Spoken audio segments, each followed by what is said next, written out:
We are back. Welcome back. The second edition of the League of Extraordinary Gentlemen Power Rankings. A lot of excited people about the first edition. I'm excited to bring this to you week 2. We have a lot of good material to hit today, boys. As you know, this league has become very competitive over the years, and we're right back in it. They have 2 teams that are undefeated. We have 2 teams that are 0-2. Everybody else is 1-1. That's 8. That's 8, ladies and gentlemen, that are 1-1. So everybody's still in it, of course. We got some very good matchups coming up this week, and a little bit of a shakeups here in the rankings. I'm going to give you the record. I'm going to give you where everybody was last week, and then I'm going to go into those 2 key players. So let's get rolling. As you might also hear, JoJo's playing with her bone over there. So if you hear that, that's what that sound is. So as we go here, coming in at number 12. Hopkins Lymphoma. They come down 2 spots from last week, 0-2. 2 big players for them. They got Tyler Boyd, who's becoming wide receiver 2, pretty solid over there in Cincinnati. And he also has James Conner. James Conner had a decent week this week, but the main reason I wanted to highlight James is we're going to have to see what happens with that Pittsburgh offense. Big Ben is no longer playing, which I'm not sad about. I think Mason Rudolph's going to be pretty solid, but we'll see how James Conner continues to work in. Do they continue to run their offense and let Mason run it, or do they have James Conner kind of take over that role and have him have a lot more carries? We'll see. And I know that Galley is excited to see what happens there as well. Move on to number 11. That's going to be Goff, Hawk, and Lockett. Moved down a couple spots from last week, from 9 to 11. Did win last week, but there were some people that were pretty impressive that also won. But good week for Adam as he gets that monkey off his back, gets that win. And Greg Olsen, he is a tight end 1, I think, again. I had a lot of faith for him this year, and he's getting back in that Carolina offense, even though Cam Newton sucks a ball sack right now. He's been very bad. I think he's hurt, but we'll see what happens with that Carolina offense. And then one of his namesake, Tyler Lockett, was very, very good last week at 10 receptions for the Seahawks.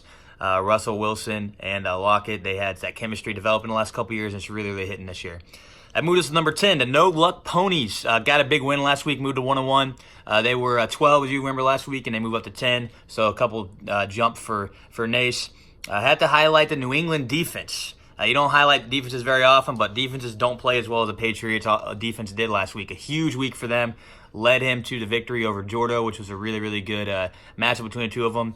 And then Travis Kelce was doing his thing. He picked up a little bit of a slack with that Chiefs offense. We know how good that Chiefs offense is. Excited for this Sunday. But without Tyreek Hill, Travis Kelce took that step up, as did Robinson and also Mecole Hardman. But Kelce was very good as well.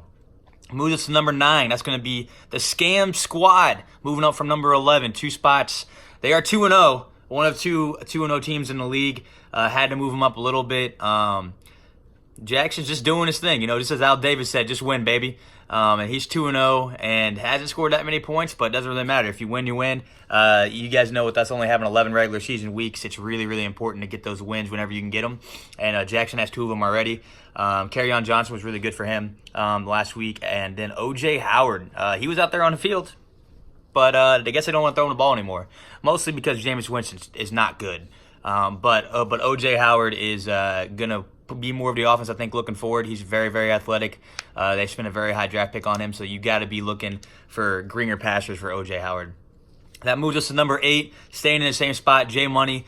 He is actually 0-2, so weird keeping him at the number 8 spot. He had a very good week, though. Scored 175 points. Just ran into a tough team, which Hunter's team. So he looked really good, but just got unlucky with who he was playing. So Jay Money's 0-2, but he did have Emmanuel Sanders, who I think is back to his old self, which is crazy because that motherfucker tore his Achilles, but he's ready to roll. Matt Ryan was fantastic for the Falcons. That was a really good game on Sunday night. He was finding Calvin Ridley, found Julio Jones. He's just doing his thing. Matt Ryan back to doing Matt Ryan things. Lead us to number 7. That's going to be SEC Network. Loss for Tori last week as she was at the 5 spot, comes down a little bit to number 7. And as the formerly mentioned, Calvin Ridley. What a segue that was. Calvin Ridley was fantastic. Julio, we all know how good Julio Jones is, but Calvin Ridley is also trying to get himself in that wide receiver 1 discussions. He has weeks like that, but he is kind of inconsistent, so he is definitely more of that wide receiver 2, wide receiver 3 right now. But he can have weeks where he balls out for you. He's a fantastic player, very, very athletic. He's just getting better every single week. And also, Christian Kirk was really good this week as well for SEC Network. The Cardinals' offense is definitely having spurts that they're looking really good. They also have spurts where they look like they're a JV team. But you do have Kyler Murray, who's doing a lot of really good things with that offense. Christian Kirk's a big part of that, and he's one of the good outside threats for the Cardinals. Lead us to number 6. That number 6 team is the Mexi Narcos. Eric did lose last week. Him and I had a good matchup. He drops down from number 3 down to number 6. He's 1-1, just like pretty much the whole league. He had David Johnson, who got injured. I had him in a couple leagues. I know the pain of that. Erico, as he had to be taken back to the locker room, did come back and salvage a touchdown, so that was good. But you hope that David Johnson can play a lot more this week. That way he can be himself. You know, he has a lot of potential to be really good in that Cardinals offense, so hoping for some good things from him. Also want to touch on Juju Smith-Schuster. As we talked about with that Pittsburgh offense, how is Juju going to be used? I don't know. I think Mason Rudolph is a stud. I liked him back when he was at Oklahoma State. I think Smith-Schuster's got a really good shot to keep up his good numbers, his wide receiver 1, wide receiver 2 numbers. So we'll see what he can do with Mason Rudolph and see what that Pittsburgh offense can do in general as Roethlisberger is going to be out. So it's Mason Rudolph's team now. Lead us to number 5. That's going to be Gase Ventura, Jet Detective, was the 6th team, so didn't move up even though he lost last week. Don't see it happen very often, but that's just how power rankings work sometimes. Utah had, I want to talk about 2 Rams on Utah's team. Robert Woods. I think he is my favorite receiver in that Rams trio. He didn't quite have the week that we were expecting out of him. Hopefully he waits another week for that because I had to play Utah this week. But we want to see, greener pastures are ahead as well for Robert Woods. Todd Gurley, a lot of people are saying that he's going to keep getting his reductions, not going to get those red zone touches. I guess those people can fuck off because Gurley got himself another touchdown this week. He's looking really good. He's still the guy in L.A. I know they're going to try to limit his snaps so they can keep him fresh, but he's still looking really good in L.A. Lead us to number 4. 4 is Off in the Woods. Jordo did take a loss this week. He came down from number 1 in the rankings down to number 4. We have to talk about Mahomes once again. He is unbelievable. He's pretty. I think he's pretty close to Jesus sometimes, man. Patty Mahomes is awesome.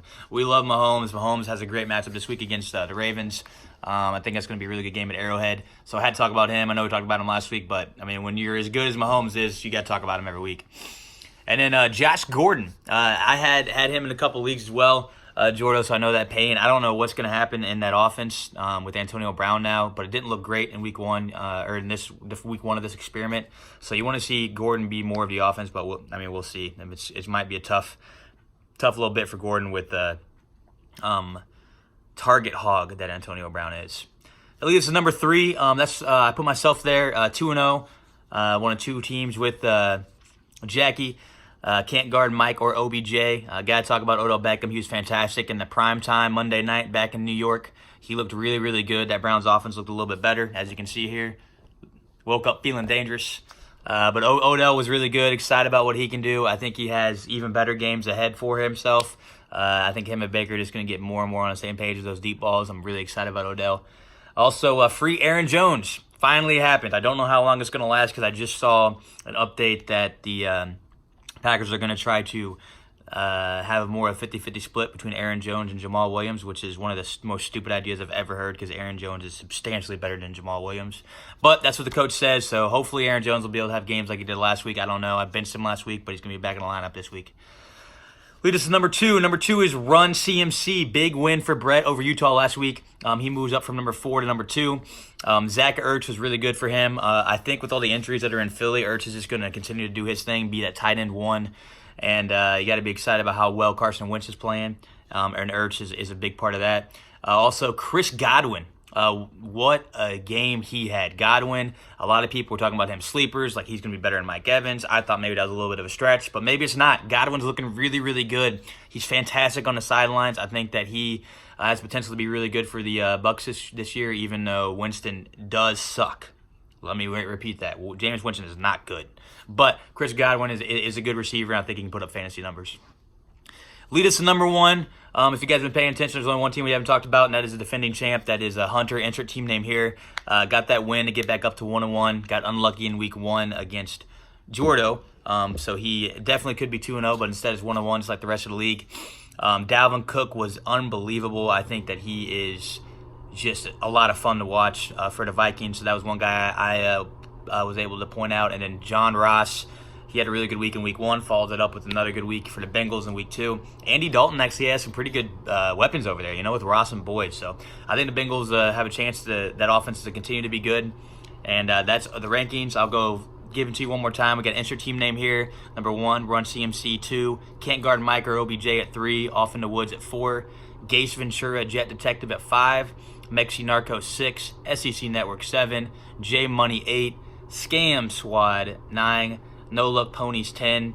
Goff, Hawk, and Lockett at 11. And Hopkins Lymphoma at 12. Another thing I want to do this week, just to add a little something extra for you guys, is the matchup of the week. It's usually going to be a matchup where there's 2 really high point projections and are really close. And this first week, it did involve myself, so we'll make sure not to do that next week. But Utah and I played this week. Both of us are right around that 170 projected points, so I'm really excited for that matchup. Hopefully our teams can do what they are projected to do, and obviously, as you guys all know, really good rivalry between 2 of us. The fans are really happy. I'm excited for another edition of that. So that's all we got for this week. Let me know what you guys think. If you guys want anything new, anything less, let me know. This one was a little bit longer, but I got really excited. So until next week, that is it. The commish is signing off. Best of luck, everyone, in week 3.